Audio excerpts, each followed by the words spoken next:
Le Burkina Faso vient de recevoir des drones pour combat, des drones pour résister, des drones Akinci, une douzaine de drones pour résister contre les attaques terroristes. Bravo. Le Burkina Faso, voici la carte, beau pays, excellent endroit, merveilleuse personne, une expérience incroyable que j'ai eue, inédite, des gens vraiment humains que j'ai beaucoup apprécié. La nourriture était super géniale, c'est un moment que je chérirai pour très longtemps et j'essaierai encore très bientôt. Burkina Faso, pays de Papa Sankara, aujourd'hui guidé, dirigé, accompagné par monsieur Ibrahim Traoré, qui fait un excellent travail d'ailleurs, vient d'acquérir des drones. Des drones, pourquoi des drones? Aujourd'hui, nous pouvons dire que la coopération avec la Turquie se porte très bien. Se porte très bien et c'est l'occasion de remercier donc son Excellence M. Recep Tayyip Erdogan, président de la Turquie, qui a su donc conduire donc cette coopération comme il le fallait. On le remercie pour tout le soutien qu'il a pu apporter au Burkina Faso pendant cette phase importante de notre histoire dans cette guerre contre le terrorisme. Ce genre de partenariat dont on a besoin, sain et sincère. Donc ce sont des appareils très performants, fiables, que nous avons actuellement. Le Burkina Faso a besoin de drones pour résister contre les islamistes radicaux qui sont en train de détruire, des radicaux qui attaquent des installations militaires ainsi que des villages paisibles. En raison des attaques constantes par des militants, de nombreux habitants ont été contraints de quitter leur domicile et s'installer dans des régions les plus sûres du pays. Le président par intérim Ibrahim Traoré a remis aux forces armées du pays d'importants lots de drones Baraïta. Donc les drones sont achetés pour résister aux islamistes radicaux, évidemment qui apportent leur version de l'islam qui n'a pas été prêchée par les grands. Donc, le Burkina Faso s'est levé, vous savez exactement l'histoire, vous connaissez l'histoire. Le président Traoré est venu au pouvoir après avoir résisté au président précédent qui clairement ne faisait pas le travail assez bien ou qui n'assumait pas ses responsabilités correctement après que lui-même ait remplacé un président qui aurait dit que les terroristes étaient beaucoup plus forts que l'armée. Chose qui a découragé beaucoup de militaires et beaucoup de citoyens burkinabés. Et aujourd'hui, on voit clairement la direction que prend le président Traoré, c'est vers une direction neutre mais forte. Je vous rappelle que Ibrahim Traoré, il y a quelque temps, était lui-même au front avec sa AK-47 en main, en train de marcher, contrairement à beaucoup de dirigeants qui ne parlent que de loin, à distance. Il a montré la direction, il a fait preuve de bravoure et de courage. Si j'ai pris la route, c'est aussi un message. Il faut que les leaders puissent être avec leurs hommes. Même si ce n'est pas tous les jours, il faut que ce soit ainsi. Ici, vous êtes en détachement, je n'en doute pas en tout cas. Mais c'est important pour le soldat de savoir souvent que le leader avec lui prend les mêmes risques que lui. Ici, ce qui vous intéresse, c'est la sécurité de cette population qui voit en vous le seul espoir de vie. Et les gars, donnez-leur cet espoir-là. Permettez-leur de vivre. Vous êtes faits pour ça. La fatigue, le sommeil, ça ne nous connaît pas. Donnez-vous à fond. Parce que quand vous marchez, regardez-les bien. L'espoir qu'ils ont quand ils vous voient. C'est ça. Donc faites-les ressentir ça encore plus. Donnez-leur cet espoir. Donnez-leur la vie.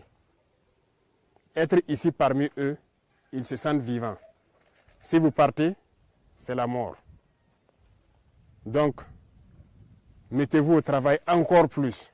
Toutes ces populations dans les Banwa ici, il faut tout mettre en œuvre pour pouvoir les sécuriser. C'est vous qui avez hissé le drapeau ici.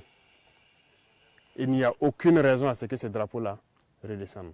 On fera la guerre là, on va marcher tête haute sur ce sol-là. Parce que ce sont nos terres. Donc armez-vous de courage, ne baissez jamais les bras. Il y aura des difficultés, ça c'est sûr. Déjà actuellement le climat c'est votre grosse difficulté. Il fait froid, il y a l'harmattan, il y a tout.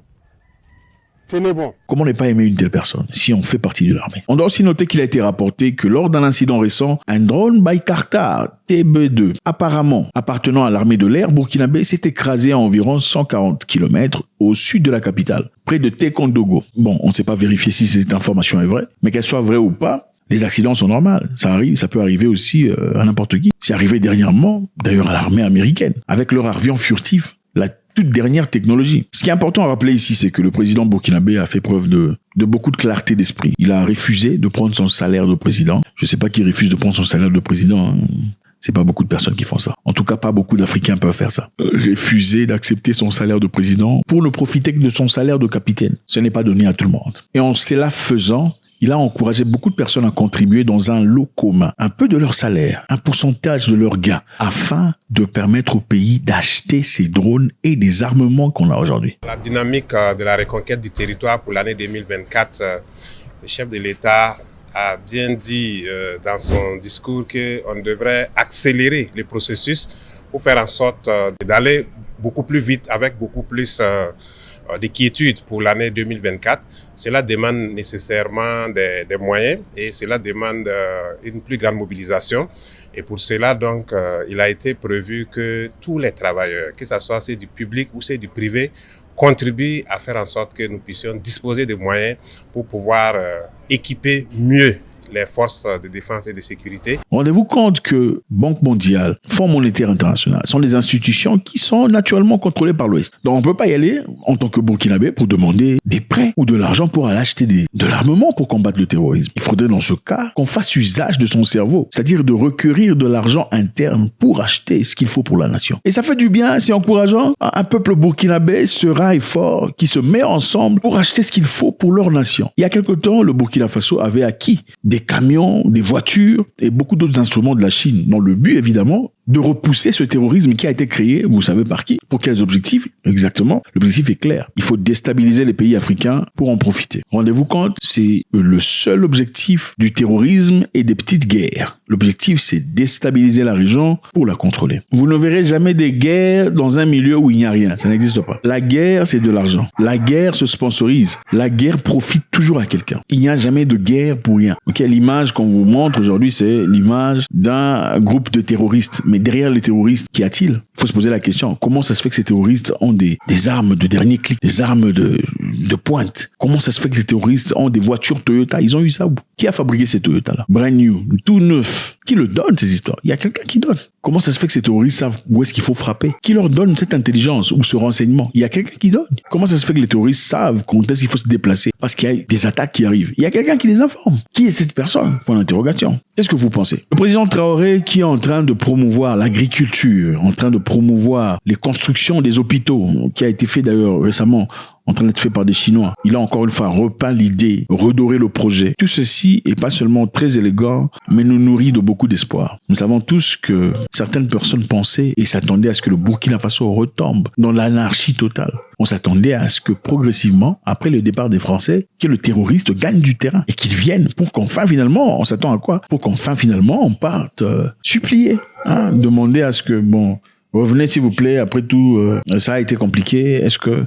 vous pouvez revenir? C'est ça la vérité. Mais ça fait du bien de voir un président jeune, 36 ans d'âge, beau, fort, élégant, courageux, surtout bien muni là, à l'intérieur. Il n'est pas en train de s'embrouiller, c'est magnifique. Merci infiniment les amis, c'est toujours avec beaucoup de plaisir. On veut savoir ce que vous en pensez. Le président Traoré est-il le président, malgré la transition, qui doit continuer dans le pays jusqu'à ce qu'il y ait maturité? Parce qu'il est important. Cette façon de mener les choses, c'est bien ou mal? Chercher des correspondances, des amitiés ailleurs, à part l'Europe et l'Occident. Est-ce que ça viendra plus tard devenir un poison pour le Burkina Faso? God bless.